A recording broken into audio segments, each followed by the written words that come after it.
कबीले कबीले के एक बुद जुदा था, किसी का सफा था किसी का हुबल था। আমাদের নবীজি যখন পৃথিবীতে আগমন করেছিলেন তখন মক্কা শরীফে আল্লাহর ঘর ভর্তি 360টি মূর্তি ছিল। মক্কার ঘরে ঘরে মূর্তি, সবাই মূর্তি পূজা করত, কল্যাণ ও কল্যাণ কামনা করত মূর্তির কাছে, দেবতার দেবীর কাছে, দুর্গার কাছে। আল্লাহ তাআলা রাসূলকে পাঠালেন, বাআসানি রাহমাতাল লিল আলামিন বিমাহকাজিল মাআজিফ ওয়াল মাজামির। নবী করিম সাল্লাল্লাহু আলাইহি ওয়াসাল্লাম আল্লাহ তাআলা রহমত বানিয়ে পাঠালেন গান বাদ্য বাজনা এই ধরনের কুসংস্কার শিরিক মুক্ত করার জন্য, ভাগ্য নির্ধারণের জন্য পাখি উড়াল দেওয়া, পাখি ছেড়ে দেওয়া, অথবা আগে আল্লাহ পিছে অমুক এই বলা, এগুলো সব শিরিক।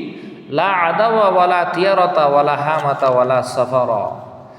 আজব একটা দুনিয়াতে যে সময় আল্লাহর গুণগান, আল্লাহর তারিফ বাদ দিয়ে সবাই মূর্তি পূজায় লিপ্ত ছিল, সেই সময় নবীজিকে আল্লাহ তাআলা পাঠিয়ে মূর্তি মুক্ত কাবা উপহার দিয়েছেন। সুবহানাল্লাহ। আজব রঙের দুনিয়া ছিল, আমরা নাহি আসতে হেতা, কেউ করিত পাথর পূজা, কেউ পূজিত বিকলতা। সাকার বুথের নইলে পূজা, লোকের মনে পেত বেতা, মানত না কেউ দৃশ্যহীন আকারে বিহীন খোদার কথা। তুমি বলো কেউ কি তোমার নাম নিত এই মহিতলে, আজকে তুমি পরিচিত মুসলমানদের বাহু বলে। বাইরা আমার মুসলমানও, ঈমান আনার পরে কিছু কাজ আছে যেগুলো করলে ঈমান ভঙ্গ হয়ে যায়, ঈমান আর থাকেন, আপনি মুসলমানদের মধ্যে গণ্য হবেন না। ঈমান ভঙ্গের 10টি কারণ রয়েছে, আমরা হয়তো জানি না। এই জন্য আমার বিশ্বাস, আমার কর্ম, আমার মুখের কথার দ্বারা ঈমান ভঙ্গ হয়ে যায়। ঈমান আপনাকে মুখের সাথে, অন্তরের সাথে এবং কাজকামের সাথে সম্পর্ক আছে। তাসদীকুম বিল কলবি, ইকরারুম বিল লিসান ওয়া আমালু বিল আরকান। আকীদাগত অন্তরের সাথে সম্পর্ক 26টি বিষয়, এবং মৌখিক আমল বা জিহ্বার দ্বারা 7টি বিষয়। শরীরের অঙ্গ প্রত্যঙ্গের কাজ হলো 44টি বিষয়, 44টি বিষয়। সর্বমোট ঈমানের শাখা প্রশাখা মুফাসসিরিনে কেরাম, মুহাদ্দিসিনে কেরাম 77টি বর্ণনা করেছেন। শুআবুল ঈমান কিতাবের মধ্যে বর্ণিত হয়েছে। قال رسول الله صلى الله عليه وسلم الإيمان بضع 70 شعبة فأفضلها قول لا إله إلا الله وأدناها إماتة الأذى عن الطريق والحياء شعبة من الإيمان সুবহানাল্লাহ।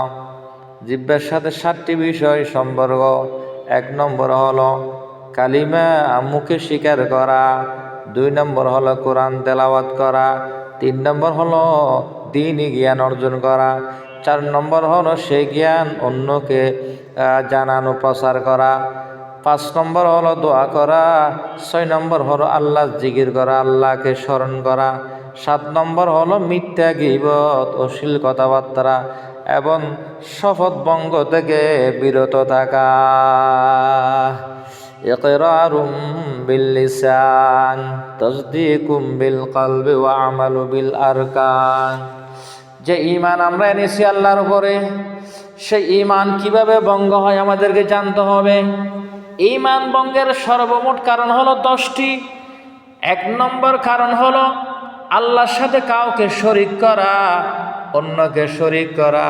আল্লাহ হলেন ওয়াহদাহু লা শরীকা লাহ, আল্লাহ একক, আল্লাহ দ্বিতীয়, আল্লাহর কোনো অংশীদার নাই, শরীক নাই। আল্লাহর সাথে শরীক করলে ঈমান ভঙ্গ হয়ে যায়, মুশরিক হয়ে যায়, আমল কবুল হবে না, জান্নাত থেকে মাহরুম হয়ে যাবে। 2 নম্বর ঈমান ভঙ্গের কারণ হলো আল্লাহ তাআলার মাঝে অন্য কাউকে মাধ্যম বানানোটাও শিরিক, মুসলমান জানে না। 3 নম্বর হলো মুশরিকদের কাফের মনে না করা, তাদের কুফরের ব্যাপারে সন্দেহ করা, কিংবা তাদের ধর্মকে সত্য মনে করা, এটাও ঈমান ভঙ্গের একটি কারণ। আমি মুসলমান, আমি অন্য ধর্মকে সেই বাতিল ধর্ম হিসেবে জানতে হবে, এদেরকে কাফের মনে করতে হবে, এদের ধর্মর ব্যাপারে কোনো ধরনের প্রশংসা করা যাবে না, ইসলাম ধর্মের ব্যাপারে সন্দেহ করা যাবে না। নবী করিম সাল্লাল্লাহু আলাইহি ওয়াসাল্লামের প্রাণ প্রিয় খলিফা হযরত ওমর বিন খাত্তাব রাদিয়াল্লাহু তাআলা, যার নাম 2 নম্বরে জান্নাতি ঘোষণা করা হয়েছে, তিনি একদিন তাওরাতের একটি কপি নিয়ে নবীজির সামনে তেলাওয়াত করতেছিলেন। আল্লাহর নবী দেখে শুনে ওমরের সাথে রাগান্বিত করলেন এবং মুখ ফিরে নিলেন, কারণ জানতে চাইলেন ওমর। নবীজি বলেন, ওমর, আজকে যদি মূসা নবীও জীবিত থাকতো, মূসা নবীর উপরে তাওরাত কিতাব নাজিল করেছেন আল্লাহ, আজকে যদি আমি মুহাম্মদুর রাসূলুল্লাহর সামনে ওমরও জীবিত থাকতো, মূসা নবী জীবিত থাকতো, সেই মূসা নবী তাওরাত কিতাব বাদ দিয়ে আমি নবীর উপরে নাজিলকৃত কোরআন তেলাওয়াত করত। সুবহানাল্লাহ, এটাকে শিক্ষণীয় বিষয় আছে। 4 নম্বর ঈমান ভঙ্গের কারণ হলো রাসূলুল্লাহ সাল্লাল্লাহু আলাইহি ওয়াসাল্লামের উপরে আনিত ধর্ম জীবন ব্যবস্থা ব্যতীত অন্য কোনো জীবন ব্যবস্থা কিংবা অন্য কোনো আইন উত্তম মনে করা। ইসলামের যে বিধিবিধান, নিয়ম কানুন পদ্ধতি আল্লাহ দিয়েছেন, এগুলোই উত্তম। এর বাইরে যেই ধর্ম হোক না কেন, তার আইন কানুন, তার বিধিবিধান ইসলামের থেকে উন্নত নয়। কারণ আল্লাহ পাকে ইসলামেরকে মনোনীত করেছেন, ইন্নাদ-দীনা ইনদাল্লাহিল ইসলাম। ইসলাম ছাড়া বাকিগুলা বাতিল, ইসলামই সত্য। আল ইসলামু হাক্কুন ওয়াল কুফরু বাতিলুন, আল ইসলামু নূরুন ওয়াল কুফরু যুলমা। এটা হলো 4 নম্বর কারণ। 5 নম্বর হলো ইসলামের কোনো বিষয়ে বিদ্বেষ পোষণ করা, এটাও কুফরি, এটাও শিরিক, এটা এই কারণে ঈমান ভঙ্গ হয়ে যায়। 6 নম্বরে দিন ইসলামের কোনো বিষয়ে ঠাট্টা মশকরা করা। ইসলামের যে বিধিবিধান আছে, ফরজ, ওয়াজিব, সুন্নাত, মুস্তাহাব, আল্লাহ এবং রসুল, কোরআন, ইসলাম, এই বিধিবিধান আপনি পালন না করা অন্য কথা, কিন্তু ঠাট্টা মশকারি করা, এগুলো নিয়ে এটাও কুফরি, ঈমান ভঙ্গ হয়ে যাবে। আপনি মুশরিক হবেন, আমল কবুল হবে না, জান্নাত থেকে মাহরুম হয়ে যাবেন। 7 নম্বরের কিছু অর্জন বা বর্জনের জন্য জাদু টুনা করা ঈমান ভঙ্গ হয়ে যায়। আর সেহের করা, জাদু টুনা করা মানুষকে, এটা কুফরি, ঈমান ভঙ্গ হয়ে যায়।